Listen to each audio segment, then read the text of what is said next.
Hello everyone and welcome back to my channel. If you're new here, welcome. My name is Tanya and I make weekly videos on holistic health and nutrition. So if you're into that, be sure to like this video and subscribe to my channel. This week's video is the start of a new series where I will dive deep into the foods that are eliminated on the paleo diet. We're kicking this series off with grains, pseudo-grains, and legumes since they are some of the most controversial ones. Typically, eliminating those three food groups is the most confusing recommendation to anyone switching from your mainstream healthy diet to a paleo way of eating. Let's face it, the government recommends we eat, I think it's like 5 to 7 servings of grains a day in order to fulfill our need for fiber, like our daily recommendation.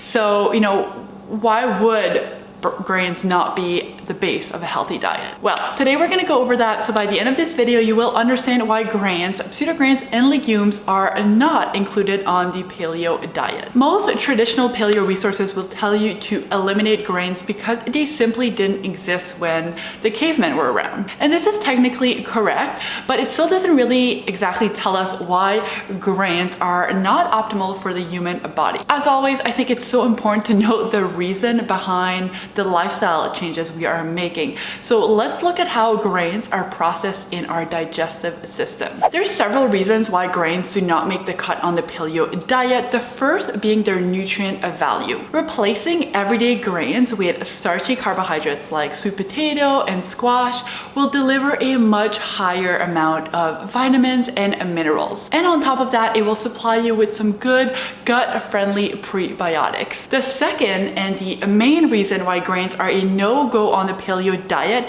is the negative impact that it has on our gut health. Grains contain compounds that are proven to resist digestion, and on top of that, they can cause imbalances in our gut bacteria. So let's take a closer look into those compounds. Specifically, we got lectins, we got digestive enzyme inhibitors, we got saponins, and aphidic acid.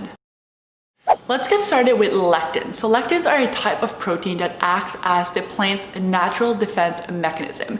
They are typically concentrated in the seed of plants, and since grains are the seeds of plants, that makes them high in lectins. They protect the plant by resisting digestion because our digestive system actually cannot recognize the protein structure of lectins. So this means we cannot digest the protein or absorb it, because you cannot absorb protein without it being digested into its respective amino acid. Now, lectins may not ring a bell. You might have never heard that term before, but I'm almost positive that you would have heard of the most popular lectin, and that is a gliadin. Gliadin is a protein included in gluten. So when we hear about the negative effects of gluten, most of the time those are directly related to gliadin. You see, gliadin starts causing problems when it manages to cross our gut barrier and enter our bloodstream, either partially digested or not digested at all. One of the ways it does that is by stimulating the production of zonulin.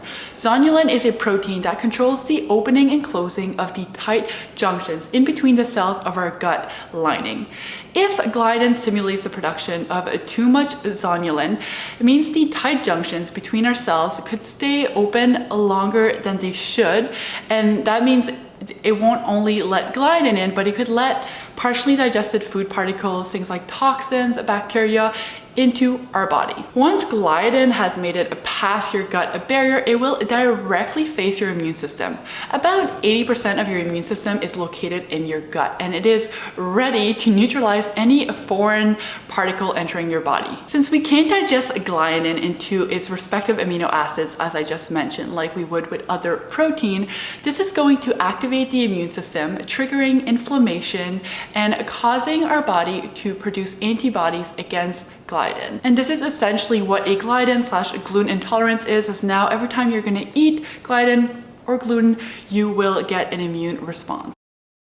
Next up, we have digestive enzyme inhibitors. So similar to lectins, they are mostly found in the seed of plants. The two most common digestive enzyme inhibitors are protease inhibitors, which digest protein, and amylase inhibitors, which digest starch, so like carbohydrates. Digestive enzyme inhibitors are essentially anti-nutrients because they interfere with the digestion and absorption of nutrients in our food. And on top of preventing us from digesting and absorbing our nutrients, they can cause bacterial overgrowth in our guts, since the nutrients that are not properly digested and absorbed can become food for our gut bacteria. Now, feeding our gut bacteria is not necessarily a bad thing, but it can become a bad thing and cause dysbiosis when you start feeding certain bacteria in a larger amount than others, and then you kind of have that imbalance in bacteria in your gut. Again, that's called dysbiosis. So even though grains, pseudograins, and legumes do contain a certain amount of nutrients, because of those digestive enzyme inhibitors, we may not actually digest and absorb most of those nutrients, causing the food to feed our gut bacteria and causing a gas. Beans are a great example here because they are typically known to cause a gas when you consume them. Another defense mechanism that plants have, and especially pseudograins, are saponins. Saponins are interesting. They actually protect the plant by dissolving the cell membrane of their predators, so like insects and microbes. Their chemical structure is very similar to detergent. So they interfere with the cholesterol molecules in our cells and create pores in the surface membrane, so like the surface of our cells in the lining of our gut. This can lead to the death of those cells, creating holes in, again, our gut lining, and again, allowing things like toxins, particles, partially digested food particles to enter our bloodstream.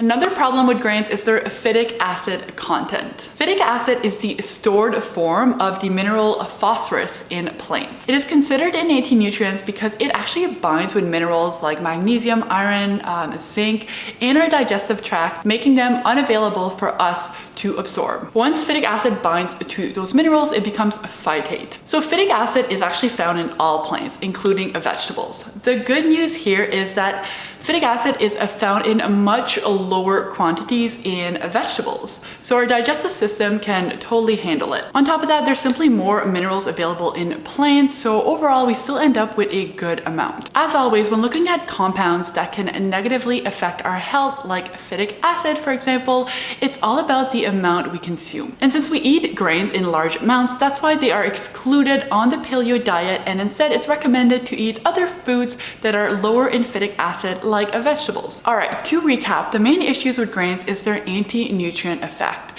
which is coming from the digestive enzyme inhibitors that they contain, or compounds like aphidic acid that will bind to minerals, leaving them unavailable for us to absorb. And then secondly, it's their negative impact on our gut health by causing either dysbiosis because nutrients like protein is not properly digested, or by destroying the integrity of our gut lining and allowing, again, like pathogens and things that we don't want in our bloodstream enter our body and then stimulate our immune system. Now let's talk about legumes specifically for a quick second. Legumes contain more nutrients than grains or pseudograins, but they still contain anti-nutrients. So are they worth it? Once again, when aiming for a nutrient-rich diet, things like vegetables, seafood, animal product will always come on top. So it is best to keep those the bulk of our diet. But what if you are really craving, I don't know, some like good old hummus? At the end of the day, it always comes down to the amount consumed. More legumes equals more anti-nutrients such as, digestive enzyme inhibitors, lectins, and aphidic acid. But preparation is everything when it comes to legumes. Overall, they contain fewer anti-nutrients than grains and pseudograins do, and proper preparation methods can actually reduce their amounts even more. You can also soak legumes for an extended period of time and allow them to sprout, and this is actually gonna reduce the aphidic acid content, but also allow the nutrients to be more available. So are legumes technically included on the paleo diet? No. But do I think that a healthy digestive system can tolerate a reasonable amount of well-prepared legumes?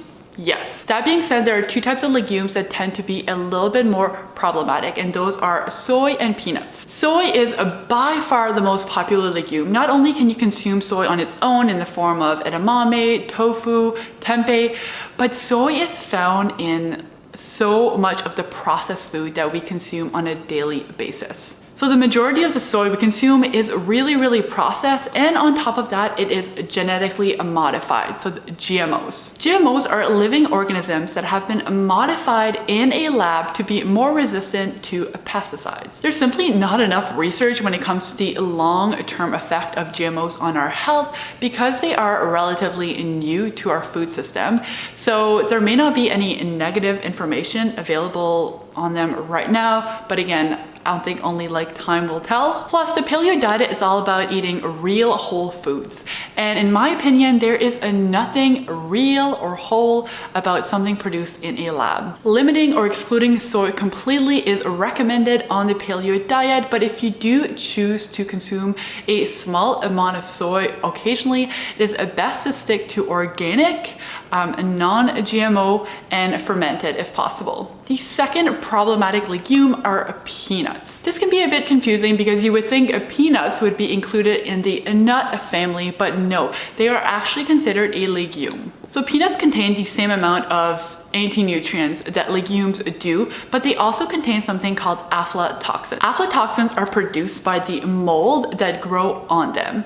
And also we mentioned that by properly preparing lectins, like heating them up, you can reduce the aphidic acid content of them and lectins, but unfortunately peanut lectins are very resistant to heat. So even if you roast them, for example, you can't really decrease that much of their lectin content. The paleo diet recommends sticking to small amounts of real nuts and seeds instead of peanuts, as they provide just more nutrients and you don't get the aflatoxins. There you have it. Now you know exactly why grains, pseudograins, and legumes are not included on the paleo diet. Please let me know down below if you have any questions and I will be sure to answer them. And if you want to know more about the paleo diet, then I highly recommend grabbing my paleo ebook called Everyday Paleo. Everyday Paleo contains everything you need to know about the paleo diet. It has information like I shared in this video, but also a ton of practical tips and tricks like how to stock up your pantry, your fridge, some of my favorite paleo brains for like alternatives,